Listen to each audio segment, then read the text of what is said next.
And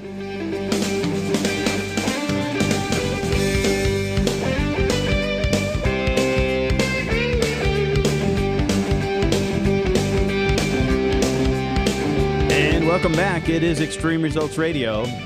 David Ruben here and Baron Baptiste having these discussions for, who knows, one day one of these discussions that we have will enter the right ears and affect the right mind, and then somebody will change something about the world.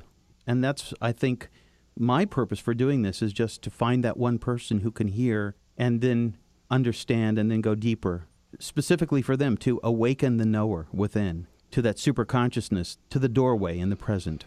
Isn't that the truth? And what you're referring to, though, it's so important that we realize that it only is found in the present moment. Yes. There's nowhere else. I mean, in reality, all we have is right now. Right now is all we've got.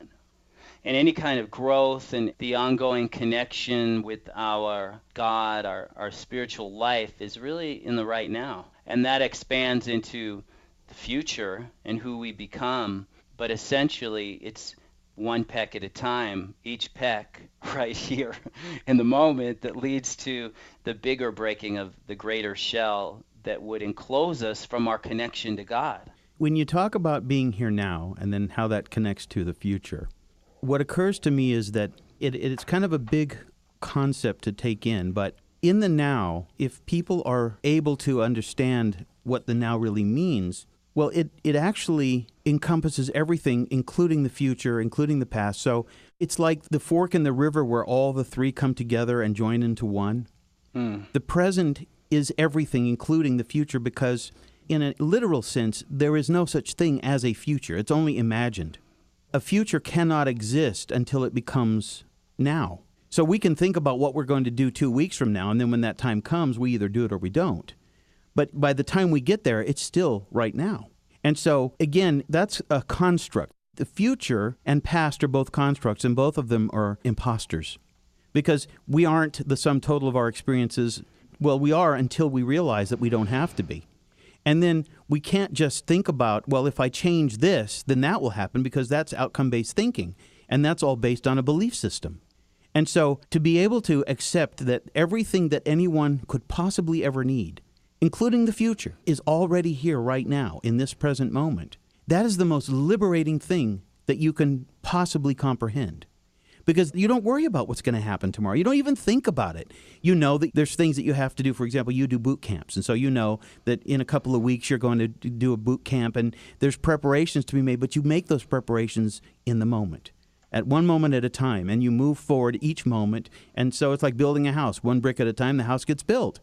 And you may have a vision of the future, but anything could happen in between the next brick that you lay and circumstances that could get in the way of that to prevent it from being completed. Who knows what's going to happen? So everything that we could possibly need, everything, all life force, energy force, all forms of true deep understanding, all present right now. And then just to be able to take it in, that's all you have to be willing to do, is to begin to take in what is important, because the present will prioritize everything for you. You don't need to figure it out. When you really embrace the present, it is a gift of everything that you could possibly want, need, or know. But see, most people don't have that because, like I was saying about spacewalking, they're used to being tethered by thoughts and feelings. That's where they get their security. Well, people, you're either spacewalking or you're sleepwalking. That's good. And the problem is people are just not present in their lives. And I don't say that to actually even make people wrong or to pass a judgment. I say that as an observation.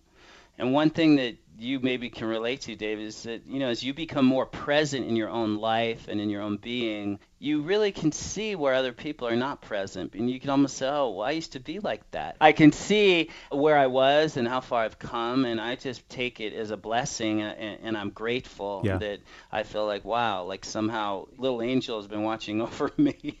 But not only are people not present, but they're not present to being unpresent. They have a blind spot, and they have a blind spot to seeing their own blind spot. Yeah. It's one thing to have a blind spot and have an openness to it, willingness to actually access it, to see it. It's another thing to have a blind spot and completely be blind to the blind spot.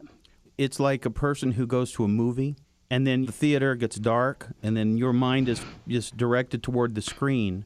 And so what happens is that for a while, you suspend your relationship with the real world, and the screen becomes the world that you're living in. You walk into another universe. But it's the same with thoughts. See, when a person is caught up in an endless loop of thought, it's like being in a movie theater and being a part of the movie.